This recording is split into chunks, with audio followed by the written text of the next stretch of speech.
Hi, really nice to be here, and thank you for that very kind introduction. I'm happy that you are here. Okay, let's advance the slides. So the title of the talk, as you can see, is Turning the Tide, which quotes our Surgeon General, or Riptide, Ethical Challenges of the Changing Opioid Epidemic. I want to acknowledge that while I am the speaker, the ideas that I present here also represent exchange with key scholarly colleagues, including the editor of the journal Substance Abuse, Dr. Adam Gordon, and a colleague from Yale and VA in Virginia named A.J. Manhapra. Some disclosures and a comment. First of all, I don't receive pharmaceutical money, grants, honoraria, consultancies, marketing contracts, or any of that. I went into my own portfolio to try to figure out how much pharmaceutical stock I own, and the numbers are shown because a journalist asked me. And when I present case examples, I do mix disguised versions of patients I actually saw and patients who were described to me by colleagues in order to avoid violating any particular rules. You're not going to know which is which. And the opinions here are my own and don't represent those of the United States federal government or any of my employers. Let me give you an outline. This talk is the first try of a complicated set of material, and I will sort of review the outline and then we'll see how it goes. The CDC guideline was a serious response to a serious problem. The challenge is that emerging healthcare practices in regard to opioids do not respect the CDC guideline. The question is, how did we get here?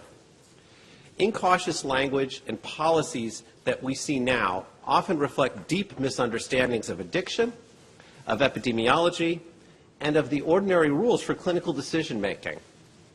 And obviously, they represent a desperate desire for a simple solution.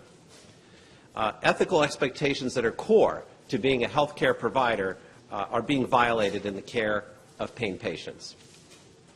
Let me start with something that I hope all of you have seen in some form or another, but it's a very important beginning place. We have here, this picture is a little out of date, but I like it because it shows three lines together. One is a line related to opioid overdose deaths, another is a line related to opioid use disorder treatment admissions, and another is a line related to the sales of opioids in the commercial pharmaceutical business. There were actually 33,091 opioid overdoses in 2015. Looking through the CDC's most recent reports, it appears that up to 1/3 of those involved the kind of opioid that is often prescribed, such as hydrocodone or morphine, etc. There is an impetus for taking action at this time, which I think most of you probably feel, see, and observe all the time. We are living in a time of societal fear, despair, and agony in response to a continuing tragedy. And I put up Ned Stark there, and I realize it seems vaguely funny, but it's not meant to be. It's that sense that there's something very dire happening. This tragedy that was happening right now has the potential to spur either extraordinary constructive action that saves lives or action that short-circuits a careful assessment of our response and the potential consequences of our response. And we need to be careful about that choice. The focus point for this talk, and certainly a lot of society, is doctors, or rather doctors and the patients they see in the care of pain. I'm not going to be describing in depth what we need to do to expand the addiction treatment system, but that's a very important topic. Manifest guiding us now is an opioid guideline produced by the Centers for Disease Control, which is mostly sound in my view and was issued last year, and I urge you to take a look at it. I want you to see a couple of the recommendations from it, 3 recommendations that really help set the tone for the kind of deliberation that the CDC's experts and core expert group put together. It's not that it's without flaw, but it's a rather high-quality product in the end. Recommendation 1. For chronic pain, we're talking outside of cancer by their choice, non-pharmacologic and non-opioid therapies are generally preferred, and you should weigh the risks and the benefits for your patient of all options on the table. They do go out of their way to say that this does not mean that all patients should fail all other therapies before considering an opioid. That is, there are some situations where either history or knowledge of the patient or the context identifies the opioid as the very likely thing that you have to do, and all the other options don't necessarily apply in any easy way. The other thing they say under recommendation 5, which I think is also extremely sound, is when starting opioids, strive for the lowest effective dose. We clearly had a tendency to run up doses in search of the elusive pain score equals 0 from 2000 to 2012 or so, and we just aren't doing that anymore. one of the most sensitive recommendations of all is recommendation 7. For patients who are on opioids already, the CDC says to evaluate the benefits to that patient and the harms to that patient. Notice that word harms. A harm is something you observe to the patient. It is not a projected risk based on a statistical probability model. If the benefits to the patient do not exceed the harms, then work with the patient to reduce the dose, or do so if the patient asks for it. I actually present the option to patients even when benefits look pretty good, I'll say, hey, your dose is high, you want to try this out, it might reduce your risk. There is no proposed dose target in this recommendation concerning patients already on opioids, and that's going to be a very serious issue for the rest of this talk. And the reason is because there is no data to guide the decision-making of the patient you've inherited who's already receiving opioids. So now I want you to do a little bit of a thought experiment. I'm going to give you 2 approaches to care, and I want you to sort of guess which predominates. Now, I must confess here, this is not based on thinking pediatrically, and that is a bit of a problem for this setting, but I hope it will still be applicable and helpful given the size of the crisis. Practice A, opioids are sometimes offered, tapering of doses mostly on a voluntary basis or when the observed patient harm exceeds the benefit. And the taper, when it's offered, uses experts and support services.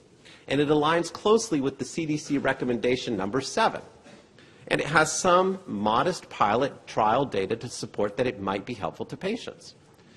Practice B, opioids are almost never offered. When opioids are tapered, it's a unilateral decision which is involuntary without patient consent. It's based on reaching a statistically derived dose goal, which is not a patient-specific calculation. The approach is that any provider can do this regardless of expert supports. It actually is in defiance of CDC recommendation 7, and it has absolutely no research trials to support it. I just want you to hold that thought. What do you think is more common right now? And I'm going to give you a real case disguised. This patient received opioids for long-term painful arthritis. The doses were increased slowly. She's a woman. She's an older woman. And she wound up stable at doses that were fairly high, over 200 milligram morphine equivalents for years. And she had a range of daily activities. 3 doctors unilaterally reduced her dose 90%, 50% at a time, in 3 simple one-day steps. She became miserable. She became dysphoric, disorganized, and she retreated to her bed. And she stopped taking most medications because she was too dysphoric, including the medicines to prevent the rejection of her own transplanted kidney, which was then rejected, and she's looking at dialysis soon. What is going on in that case? Why did that happen? It happened because of things like this. This is a real photograph from a real pain practice. I found it online from a pain community, but the person photographed it at their doctor's office. Beginning February 2017, morphine equivalency dosing will decrease until CDC guidelines are met by June 2017. Target is 90 milligrams morphine equivalency per day or less. All medication adjustments will be based on this new clinic policy. I hope you already know this violates CDC guideline number 7. The question is, how did we get here? And I'm going to talk first about the manifest drivers of our change in practice and then the underlying misunderstandings. And to start on the manifest side, and the result, of course, is an ethical misunderstanding. And we'll take the underlying aspects. We'll look at how we think about addiction, how we think about epidemiology, how we think about clinical issues, and the allure of simple solutions. But let's talk what's public. One of the problems that has afflicted us since the last year or 2 is incautious rhetoric, which kind of spurs people to take non-critical action. Here's a quote. Almost all the opioids on the market are just as addictive as heroin. That's not a tested statement. It's just a provocative one, albeit from the former director of the CDC. But for the majority of patients, the risks will outweigh the benefits for chronic pain. For the vast majority of patients. Again, from the former director of the CDC. We know of no other medication routinely used that kills so many patients so frequently, quoted in the New England Journal of Medicine. That's pretty aggressive rhetoric, and it should inspire fear, and it did. We also have kind of the candy rhetoric. Candy rhetoric is very interesting. Overdoses skyrocket, kids eat opioids like candy, opioids handed out like candy. By the way, we prescribed way too much. I hope that's understood from the start of this, from 2002 to 2012, although on a downturn. Candy rhetoric is fascinating, though, because it actually trivializes the decision and the patients who receive the medication. And it leads to the urge to think of this as a very simple matter. And to quote the former governor, I think, of Vermont, Mr. Shumlin, "We didn't have a heroin crisis until it started being given out like candy." This is in the New York Times. "We could fix the majority of this problem with a click of our fingers." So candy rhetoric really invites that kind of conclusion that this is a quick fix. So we just need to do one thing and we're done. Just get the doctors under control. Let's look at Maine. Regulations passed there state that no patient can receive over 100 milligram morphine equivalent, and that all must be brought down to 100 no matter what their current dose is by July 1st, 2017. They are currently debating possible exceptions to the law at this very time. One of the proposed exceptions would be if a doctor could show and document that they personally had caused their own patient significant loss of function by tapering. And if they could prove having harmed their patient, then they could petition for an exemption from the rule. A state requirement to harm your own patient. Wow. Another manifest driver of behavior change is pharmacy benefits plans, which are moving far ahead of what the Centers for Medicare and Medicaid Services have required of them. This is actually a picture of a pharmacy computer screen reject sent to me by a pharmacist in New Jersey. And basically it says, if you look at the underlined phrase in the lower left, soft reject, that means that the payer has said, hey, we don't want this to go through because the dose is over our proposed limit. But as a soft reject, it means the pharmacist can press a button and make it go through. Increasingly, what they use is a hard reject, which means that the pharmacy benefits plan has to formally approve before the prescription can go through. The Centers for Medicare and Medicaid Services proposed to make that mandatory, although a lot of pharmacy benefits plans are doing it now. They have actually pressed pause on that for a moment. Another driver of change, and this is actually not yet final, but it shows where the thinking is at. The National Committee for Quality Assurance distributes the quality standards that are used by most large health systems. Their proposed quality metric for opioid prescribing was to count the number of patients at over 120 milligrams morphine equivalents and to say the lower the better.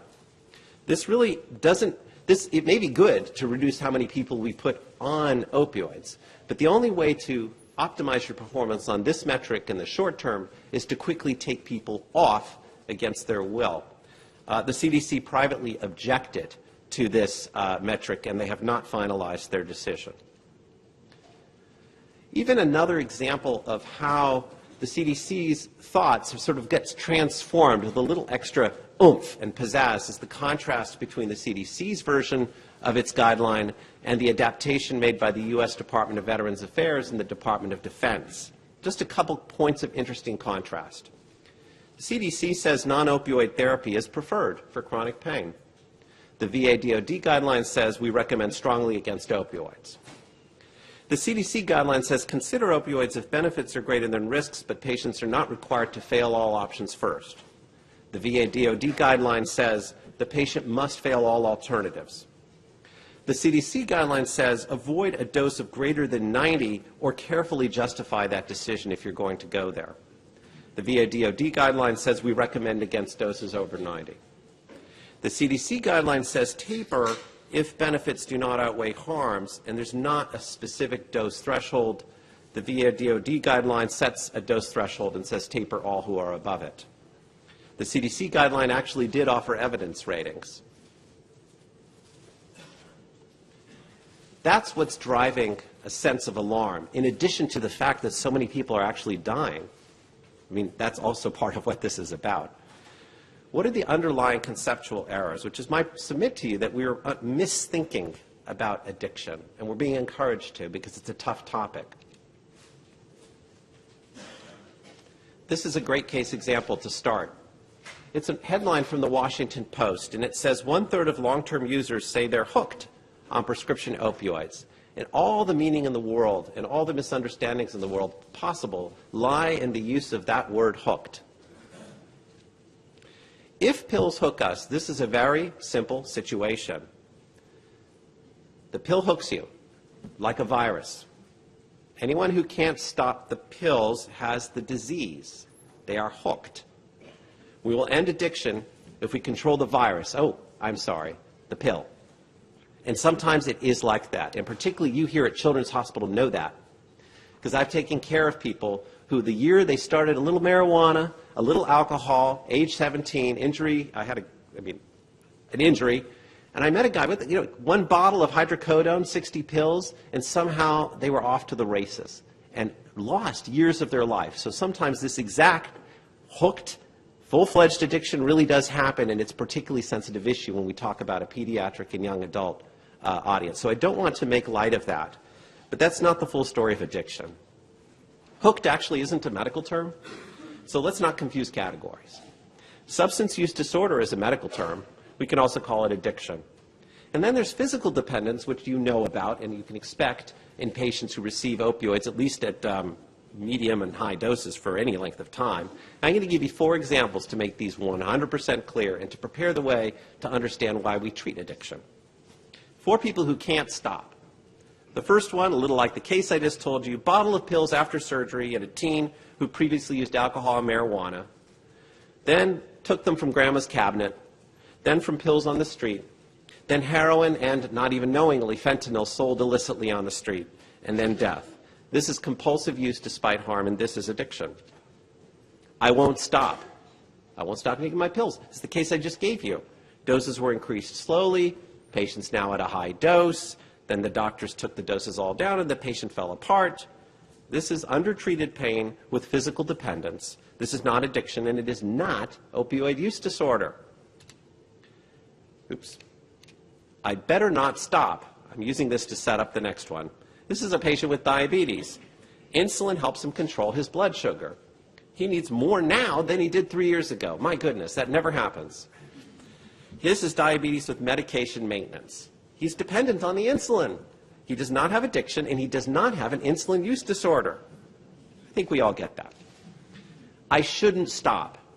This is an individual, and I'm entirely made up, but used heroin from 1999 to 2010, lost relationships, work, and had legal problems. Now takes a medicine that binds the very same receptors in a slightly different way, buprenorphine mixed with naloxone. He's working a job, and he has a family. This is opioid use disorder in remission. He's physically dependent on the buprenorphine, and he should not stop, except after a very careful view of the risks. 4 categories, 4 lessons. The first is not hooked and is not an addict. The second person really needs treatment that's incredibly hard to get. The third is stable on insulin. The fourth is stable on buprenorphine.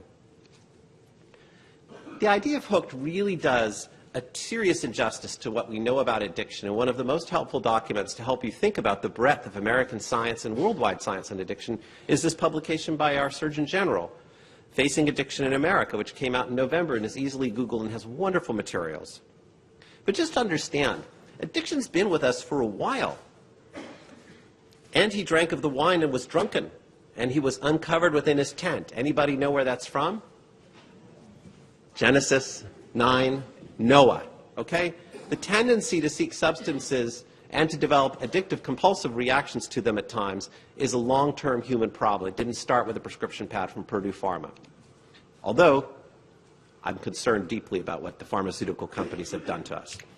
Okay, but what really drives the occurrence of addiction is a complicated web of factors, and the science shows this to be the case. If you look at those boxes, and many of these are kind of stolen from the Surgeon General's report and a book by Maya Salovitz, early family life, personality characteristics like risk-taking and early onset anxiety, access to a substance, that's part of the picture, and we sometimes play a role in that.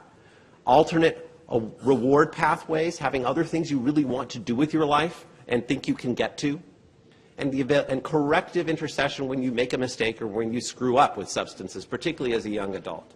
Those influence substance use, and those factors, as well as genetics, influence the likelihood of developing a diagnosable addiction. It's never just about a pill. It doesn't just land on you and give you the disease like a malarial parasite. One of the things I want to pause to acknowledge is this long-term phenomenon of the rising death rates in whites with high school education. I'm quoting a little bit from Case and Deaton, who published 2 papers about this phenomenon, which is deeply concerning, and you can see the picture on the right. Did the opioid prescription, so common in all of the country, but certainly especially in many of these areas with rising white death rates, did they cause, for instance, the decline of men to work in the workforce? Drugs, alcohol, and suicide are all rising in this vulnerable population. It's a complicated situation. Male workforce participation actually started to decline in 1950, was already a well-remarked problem by 1975. Case and Deaton talk about the slow collapse of the white working class, about the loss of remunerative job opportunities since the 70s. Marriage has given way to cohabitation, which can be less secure. Rising mental distress and difficulty socializing, rising BMI in the same areas. And what they say, I think, is very responsible.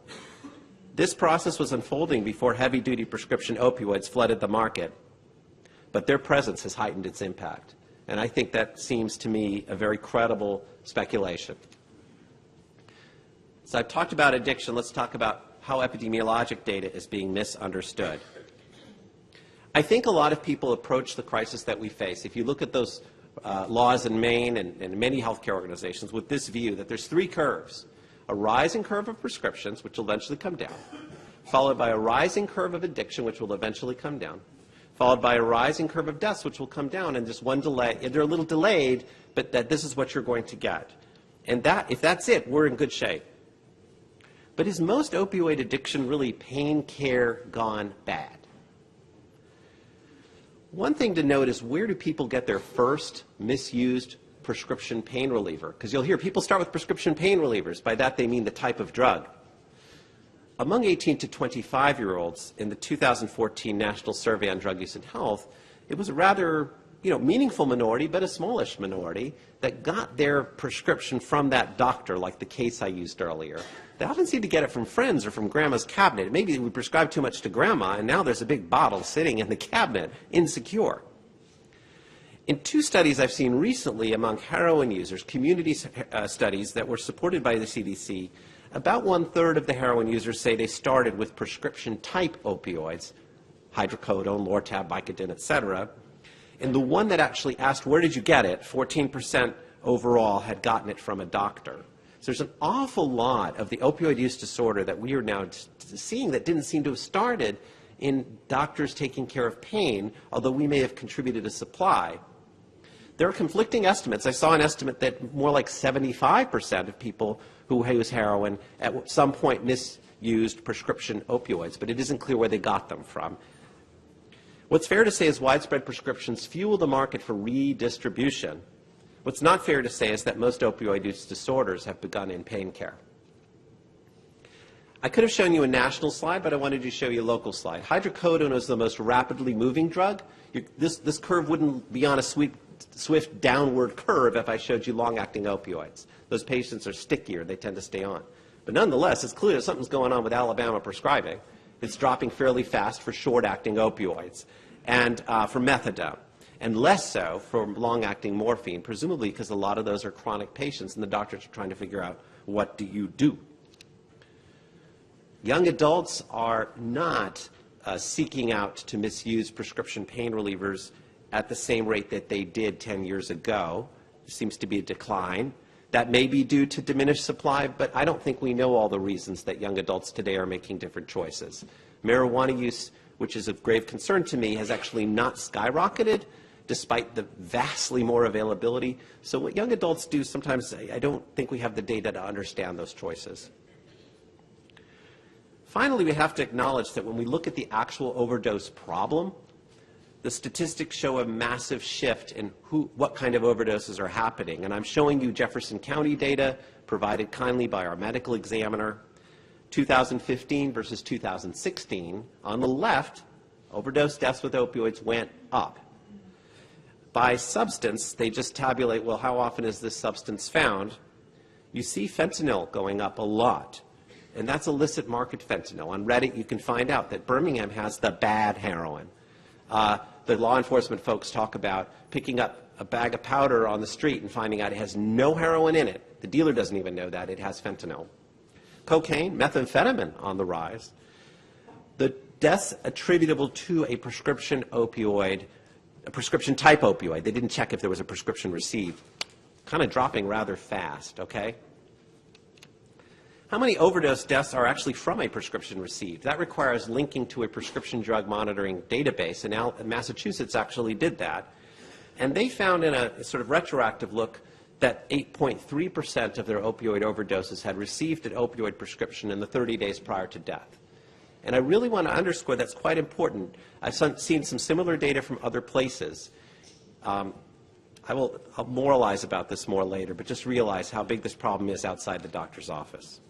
And finally, please understand, in much of the current discourse, when you hear the word prescription opioid, that would include the counterfeit pills found in Prince's house, which had fentanyl in them, and he probably didn't know they had fentanyl in them. That's called a prescription opioid still. No prescription. It's probably manufactured and then pressed into pills with a big pill presser purchased by a drug dealer and marked with the letters for hydrocodone. I don't know that for a fact, by the way, but I'm saying that's what they do. And the CDC itself has concluded that the rise in fentanyl overdose deaths is not related to a big change in fentanyl prescribing by us. So epidemiology has really shifted. Widespread unregulated prescribing led to a problem, or at least contributed seriously to it. But as we reduce prescription pills, other suppliers are offering more potent, cheaper, and more lethal products to people at risk. I submit to you that we can put all of the pain patients off of their opioids on a ship in the Gulf of Mexico, and the number of deaths in this country will continue to rise. And you know, we learned this lesson before, because we actually did a little prohibition on a legal substance. And I'm not comparing pain patients to a man who wants a beer at the end of the day. I understand the sentiment, and they're not the same thing. Nonetheless, when we prohibited alcohol, cirrhosis deaths did go down, which was good. But of course, there was a criminal enterprise of people manufacturing a more potent and lethal substance. There's a picture of a still. There's the criminal distributors. We've learned this lesson. Thus far, where are we? Addiction and overdose emerge from complex forces. Doctors and prescriptions are neither the sole cause nor the sole solution to the societal challenge we face, which is tragic.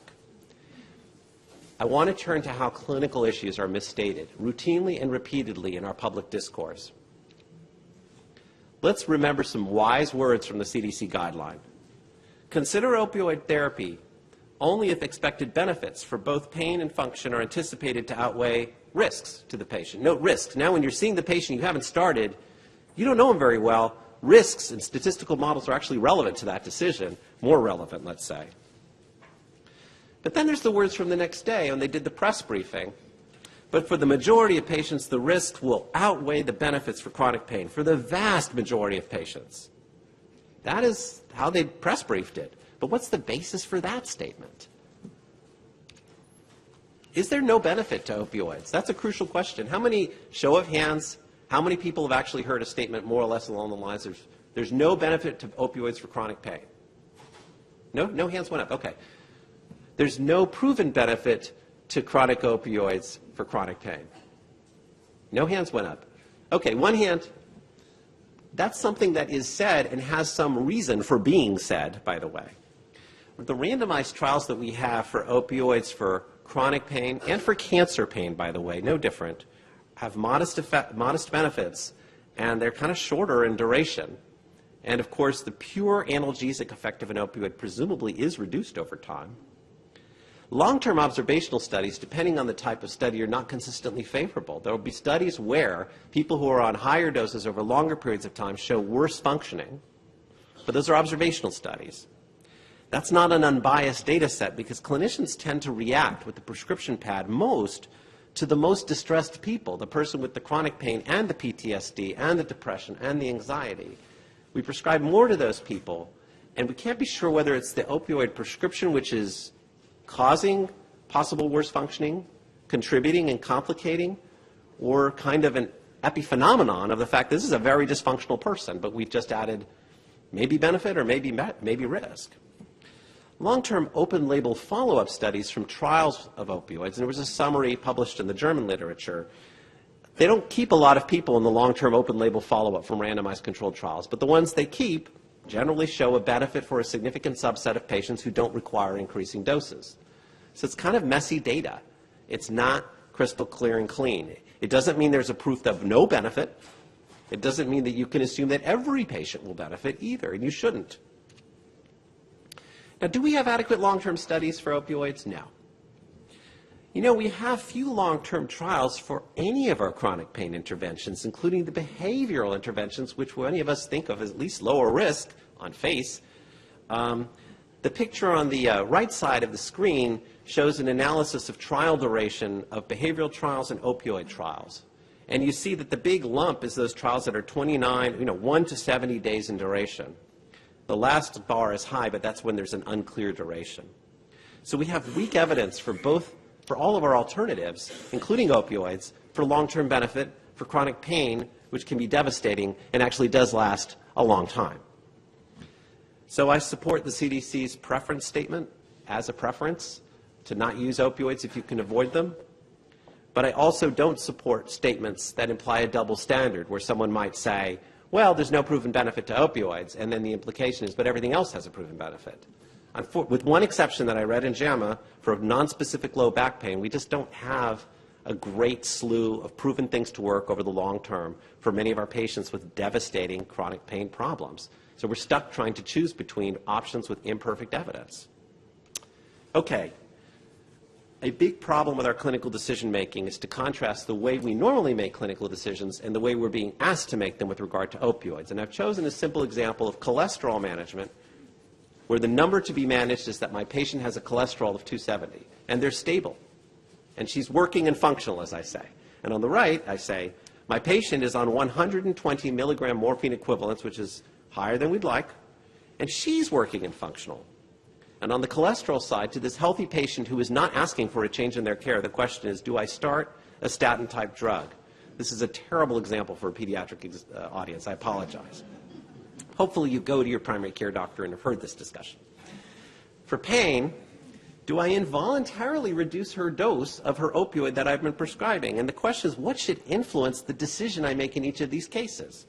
So let's look first at the cholesterol side. How do we really make those decisions? This is the kind of thing that I show residents, or they show me nowadays because I've been out of residency for too long. They say, I'm going to go to the current risk calculator. Here's one. It's going to include my patient's age, their prior history, their gender, they smoke, diabetes, blood pressure, HDL, total cholesterol. All of these things are used to estimate an absolute risk of a cardiac event, and then we'll talk about whether the statin we prescribe will increase or reduce that risk. If the risk is trivial, like a 19-year-old woman with a really high cholesterol, we're probably not going to put them on a statin because the absolute risk was too low to begin with. How do we make the decision with the opioid right now? Oh, you saw this picture before. Beginning February 2017, morphine equivalency dosing will be, blah, blah, blah. The funny thing is we have the data. It's not that we don't have the data on all the other risk factors. There's excellent papers published, some of them using Veterans Administration data, which show all the commensurate risk factors and their relative multipliers and the absolute risks. People just don't want to use it, which is kind of a strange thing, given that we have such a good habit of demanding high-quality data for decisions on stable people. What's the absolute risk of overdose to the patient you prescribe to? Here's something where you could at least have a conversation. These are data from the prescribing patterns in the U.S. Department of Veterans Affairs between 2004 and 2008. There was less monitoring. There was no formal opioid safety initiative at the time. At the dose of 20 to 50 morphine milligram equivalents, which is in the range of one of the most common doses that you would see for a patient with chronic pain in an adult, 2.9 persons would have an overdose death among 1,000 treated in that fashion for a year, given that at that time many patients did receive Valium or other benzodiazepines at the same time, and the monitoring was less. I have to assume, since we've mostly gotten rid of co-prescription with benzos and we monitor our patients a lot more closely, it's a lot lower. But if I were talking with a patient and I said, now look, you have a terrible situation here. You feel terrible. We've tried these other things. We went to meditation. We tried physical therapy. It's not working. If we go ahead and do the opioids, and you're like the veterans from 2004 to 2008, and I treat 1,000 like you, and we don't monitor you closely, your risk of dying of overdose could be as high as 3 in 1,000. That's an informed consent discussion. That's a serious discussion. But that's not a discussion which leads to, well, the risks always outweigh the benefits. It's a serious discussion. The way we have prescribed also limits the way we can assert cause and effect about opioids, because unfortunately or fortunately, doctors have tended to prescribe the most to patients with the greatest psychosocial vulnerability. Those patients were the ones at higher risk for poor outcomes. The young adult who comes back from wartime experience with PTSD and depression and nonspecific malaise and serious musculoskeletal pain and no social support, who then presents with nonspecific distress, and the physician says, oh my God, I don't know what to do and I don't have mental health services, so I'm just going to prescribe up to try to control the pain. That's a very high risk situation. We're reacting to a bundle of risk factors that really do influence the likelihood of that person being found dead.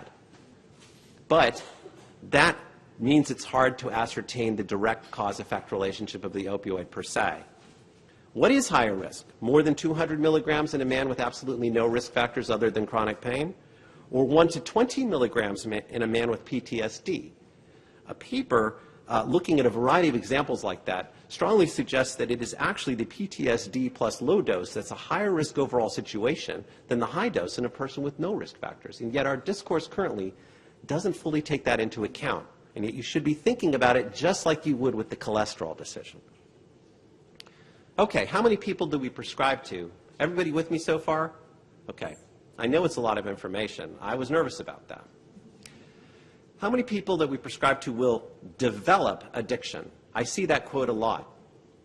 In cross-sectional surveys of pain patients, where they go to doctors' offices, they find that between 3 and 26% have a diagnosable substance use disorder to opioids.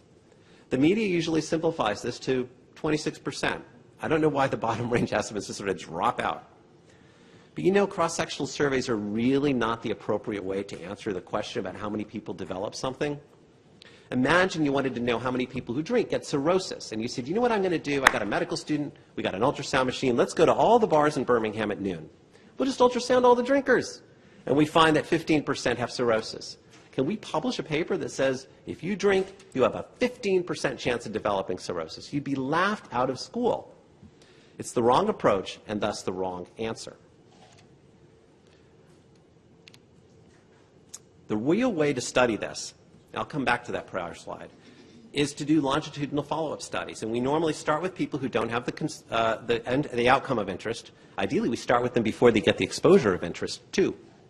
And we follow and we assess them for the outcome of interest and all other risk factors that might contribute to it. The closest thing to that kind of study, cited by the CDC, says that at the lower dose range, in a insurance claim study, 0.7% of people developed an opioid use disorder, and 6.1% at a higher dose range. This is a weak form of evidence. It's what we have. The real value could be higher or lower.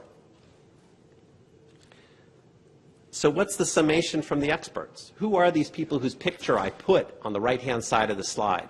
I put their pictures there because so often their words are contradicted in the media. The woman with blonde hair is Nora Volkow, the director of the National Institute on Drug Abuse, who's an international expert who's dedicated her career to addiction. The person on the lower right is Tom McClellan, also an internationally renowned addiction scholar. He's not just a pointy-headed ivory tower person. He was the deputy director of the Office of National Drug Control Policy, and he had 2 sons affected by addiction. This is personal for him. And they write in New England Journal of Medicine, addiction, per se, will only occur in a small percentage of patients exposed to opioids. Molecular processes underlying addiction are also distinct from those underlying tolerance and physical dependence, and the physical dependence is nearly uniform. So I think we should put some stock in what they said. The way I speak with patients, before we move on to the issue of reducing doses, we need to help you do as well as possible. I can't always get rid of pain. There's a range of options. Opioids involve risks. I can't prescribe if the risks are too high. For some people, opioids help. For some people, other options turn out to be crucial, and I want you to try one of those other options as we consider opioids. Ethical practice should reflect the science. A high-dose findings suggest there are potential harms to a small percentage of patients who receive opioids, especially at high dose. It's not a certainty that they'll all be harmed. Does involuntary dose reduction, like that pink sign suggests, improve outcomes? There are no data to show that. Anecdotal evidence suggests the opposite, as I will get to. Opioid addiction science suggests the following. Unstructured opioid use risks real harm to people. Uncontrolled opioid cessation, which I will show you, risks harm too. And continuing opioids in a structured and monitored relationship-based way with risk mitigation is promising. So what causes more harm? Tapering every single patient and assuming that all harm is just going to be reduced anyway? Or do you want to be the one who sort of stands up in the sand and says, look, I might have to structure the opioid continuation of my patients with chronic pain and manage the risk? My appreciation to Dr. A.J. Manhapra for this slide. I think it's appropriate. So let's move on to the allure of simple solutions. We've talked about addiction science, epidemiology, clinical decision-making. All these things are kind of messed up in our public discourse right now. The allure of simple solutions is this, a number. What favors dose reductions are small studies with skilled providers that have been published and where the patients want their doses reduced voluntarily and where there's extensive service provided. And in these patients, success is within reach. You can really reduce the doses. And, for example, this one had 18 sessions with a trained caregiver. And I will tell you, when a patient has harm that outweighs benefit, I taper. And I will do it involuntarily, although with a lot of support. And I have seen patients improve. But I was compelled to because I observed the harm that outweighed the benefit. On the other hand, when forcing a patient who is functional and proposing a change in care that could harm them, we usually require randomized trials. There's no such evidence for the unilateral tapers that are being advised. They don't even have observational studies to support them. Betrayal of this rule has been treacherous. Everybody remember this? No, you don't. Half of you are far too young to remember it. This is a wonderful study by Elizabeth Barrett Connor and Trudy Bush showing that in large population observations, women on estrogens after menopause really have a reduced rate of heart disease. My senior talk was on why this benefit happens and all the biological mechanisms that explain the benefit to women of receiving estrogen post-menopause. It didn't occur to me that somebody would later come along and do a trial of the whole thing. It turned out to be the opposite. Observational data can be treacherous. And of course, treachery is what's getting reported in the media. Pain helped him pull the trigger. This is from the public media. This is a story published in the JAMA by a physician whose sister died. She had chronic pain. She had died in a jail cell. When she was 35, she was thrown by a horse and hurt her back. She wound up on long-term opioids. He believed she had physician-induced addiction. But in the end, when her physician retired, no one would prescribe. She went from the emergency room to jail to death. I don't know why. When I publish articles and commentaries on this issue, the comments section usually featured discussions of plans for suicide. That's not a normal comment section sort of thing. This is a woman named Painful Pat who wrote, "We are the bottom feeders. I was once able to handle the pain by various means, but the major tool in my healthcare box was the opiates that made my life somewhat close to tolerable. But what now?" This is a non-voluntary withdrawal. "I'm currently dying of pain for something I had nothing to do with. Yes, death now seems like my only option. Mima will miss her grandbabies, as well as my children. But this ugly world has given me no options." And I get notices like this in my articles and in my email inbox every friggin' week. For the article I wrote for the journal Substance Abuse, I commissioned a cartoon, hopefully the first and last article I ever do where I have to get a cartoon. But the doctor's overwhelmed. It's got a box with CDC, another one with DEA, overdose epidemic, prescription drug monitoring. He says, too many people are dying. The situation's out of control. I kind of thought they were helping, but right now I have to stop your Lortab pills. The patient says, what did I do? And right outside the window, well, you can see what's right outside the window. Even the CDC opioid guideline work group made a key recommendation, which I want to remind you of, when that guideline was issued. It's the second one I want you to look at. Monitoring of guideline implementation for evidence of impact and unintended consequences and modification where warranted. As far as I can tell, that is not happening, despite the stories I've just told you. And professionals are alarmed. When the National Committee for Quality Assurance put forth a metric based solely on dose, 80 doctoral level clinicians signed a letter I submitted to the National Committee for Quality Assurance saying this is not what you should be doing. 4 of the people who signed assisted with the CDC guideline, and they regarded it as an abuse of the CDC guideline. 5 of them were editors of scholarly addiction journals. 2 of them were past presidents of the Society of General Internal Medicine.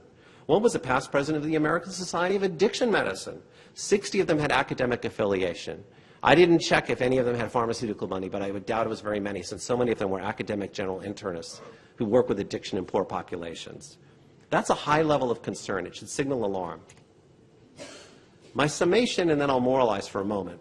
The CDC guideline was a serious response to a serious problem, and emerging practices defy it. They misconstrue epidemiology, they misunderstand the complexity of what causes addiction, and they suspend our customary rules of medical decision-making, which we should not suspend. There's no evidence that what we're doing with all these involuntary tapers actually helps, and there's anecdotal evidence, at least, of harm. And we're not really investing sufficiently in the thing we really need, which is addiction treatment. At this point, I want to ask, with 2 slides, and then I'll stop, what is our task as clinicians? This is an ethical reflection. We should not care for people as if they are statistical abstractions. We should care for people as unique persons with idiosyncrasies and life circumstances. Unless we acknowledge that, we're not honoring our responsibility. First, do no harm. Harm is not the same as a statistical risk probability from population studies conducted between 2005 and 2010. Clinicians actually observe harm, and they observe benefit in a relationship with a patient, and then we project, we have to, using some of that risk data in that context. Upholding our responsibility, as I told you, may sometimes require changing care, even involuntarily, when our prescription is causing harm, and I have done that. And I've seen patients get better by doing that, too. But we violate our responsibilities as clinicians when we violate patient consent as a matter of routine, when we act as if direct observation of patient benefit is itself meaningless, or when we harm patients gravely in the name of possibly averting a statistical risk, or when we fail to anchor our care in a direct relationship to an individual, which is the seedbed of all of our obligations as clinicians.